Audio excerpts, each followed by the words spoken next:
దానితో గెలవచ్చు. అర్థమైందా? దైవభక్తి, దైవానుగ్రహం ఉంటే మనం ఎంతటి విషయమైనా సాధించవచ్చని భగవద్గీత చెప్తుంది. దాంట్లోనే మీకు ఒక శ్లోకం కూడా ఉంది కదా, భక్త్యా శక్య అంటే you can do, you can win, you can achieve. But with what? భక్త్యా, విత్ యువర్ డివోషన్.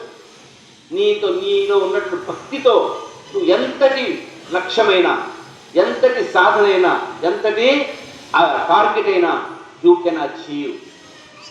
అందుకని పిల్లల్ని అబ్దుల్ కలాం గారు చెప్పారు, చిన్నప్పుడే మీరు ఉన్నతంగా కలలు కనండి. నేను ఇంజనీర్ అవ్వాలి, భారత ప్రధాని అవ్వాలి, డాక్టర్ అవ్వాలి, గొప్ప డాక్టర్ అవ్వాలి, ఫేమస్ డాక్టర్ అవ్వాలి, అలాగే రాజకీయ నాయకుడు అవ్వాలి, ఏదైనా బిజినెస్ మ్యాన్ అవ్వాలి. మీ ఇష్ట ప్రకారంగా మీరు కలలు కనండి. ఆ కళలకు తోడుగా భగవద్గీత తీసుకోండి.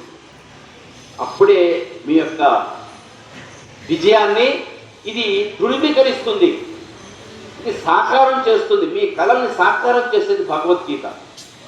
ఎందుకంటే మీలో ఉన్న భక్తిని సంపూర్ణ భక్తిగా మారుస్తుంది.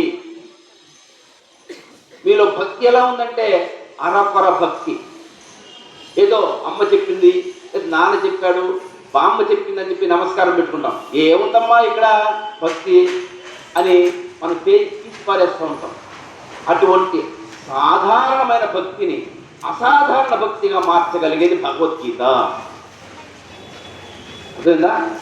భక్తి అనేది హిందువుల్లో ఉంది, క్రిస్టియన్లో ఉంది, ముస్లిమ్స్లో ఉంది. అవునా కదా? భక్తి అనేది ఒక్కటే, కానీ మనం ఆరాధించే శక్తి. ఇప్పుడు మీ స్కూల్లో ఎంతమంది క్రైస్తవులు ఉన్నారన్న? క్రైస్తవులు, క్రిస్టియన్స్ ఎంతమంది ఉన్నారు? 1 2 3 4, ఓకేనా? Very good. 5 6, very good. క్యూ క్లాప్ స్టూడెంట్. ఇప్పుడు మీ స్కూల్లో ముస్లిమ్స్ ఎంతమంది అన్న?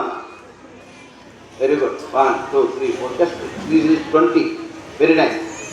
ఇప్పుడు హిందువులు ఎంతమంది ఉన్నారు? Wow, it is great.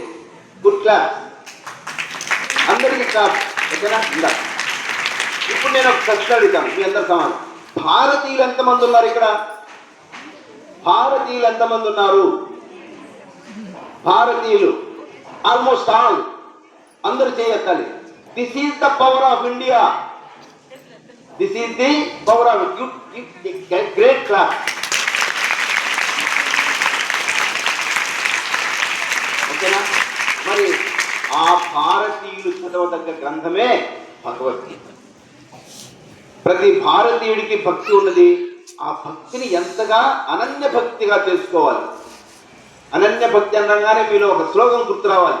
ఏంట శ్లోకం? ఏ జనాః పర్యుపాసతే తేషాం నిత్యాభియుక్తాన యోగక్షేమం వహామి. Very good. చూసారా, పరమాత్ముడు చెప్పాడు, నీలో గన అనన్య, సాధారణ భక్తి కాదు, అనన్య భక్తి ఉండాలి. అంటే భగవద్గీత అంటే పడి తెచ్చుకోవాలి. భగవద్గీత ఎప్పుడు మన చేతిలో ఉండాలి, ఎప్పుడు మన బ్యాగ్లో ఉండాలి, ఎప్పుడు మన వెంట ఉండాలి, చివరికి మన హృదయంలో ఉండాలి. అర్థమైందా?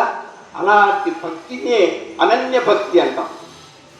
అలాంటి అనన్య భక్తితో ఏమన్నట్టున్నా, అనన్య చింతయంతో మా ఏ జన పర్యుపాసత, ఎవరైతే నిత్యము ఆ భగవద్గీతనే, ఆ భగవద్గీతలో ఉన్న శ్లోకాలనే తలంచుకుంటూ నన్ను స్మరిస్తారో, ఏమన్నారు చివరిలో? యోగక్షేమం. యోగక్షేమం అంటే మీరు లక్ష్యాలు సాధించాలంటే మీకు ఎవరో ఒకరు తోడున్నాన్న.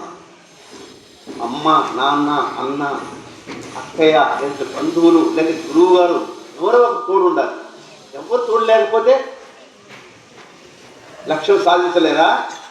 సాధించగలరు. ఎవరు తోడుంటే? భగవద్గీత ఉంటే, భగవద్గీత తోడు ఉంటే. పరమాత్మ ఏమిస్తున్నాడు? హామీ ఇస్తున్నాడు. Is giving promise to you. యోగక్షేమం వహామి. నీ యోగక్షేమాలు నేనే చూసుకుంటాను. ఎవరైనా పరమాత్మ, ఎవరైనా కృష్ణ పరమాత్మ. కృష్ణ పరమాత్మ. That is called Bhagavad Gita. మీ లక్ష్యాలను నెరవేర్చడానికి నేను నేను మీకు తోడు ఉంటాను. You don't fear, I am here. అర్థమైందా? అందుకని భగవద్గీత చదవాలి. మరి మీకు అందరూ మీ ఇళ్లలో మీకు లక్ష్యాలు, నువ్వు గొప్ప చదువులు చదవాలి, ఇంజనీర్ కావాలి, డాక్టర్ కావాలి, మంచి లాయర్ కావాలి అని మిమ్మల్ని గొప్పగా ఊహించుకొని స్కూల్కి పంపిస్తారు. మరి ఆ లక్ష్యాలు మీరు చక్కగా నెరవేర్చుకోవాలంటే, సాధించాలంటే మీకు అనన్య భక్తి ఉండాలి. ఈ ప్రపంచంలో అనన్య భక్తి ఎలా ఉండాలో చెప్పగలిగే గ్రంథం ఒక్కటే భగవద్గీత. ఎవరి మీదంటే బయట కాదు, నీలో ఉన్నటువంటి ఆత్మ మీదే భక్తి ఉండాలి. బయట భక్తి కాదు. దేవుడు బయట లేడు. ఎక్కడున్నాడంటే పరమాత్మ ఒక శ్లోకం చెప్పాడు, మీ అందరు గుర్తుందా? అహమాత్మ గుణాకేశ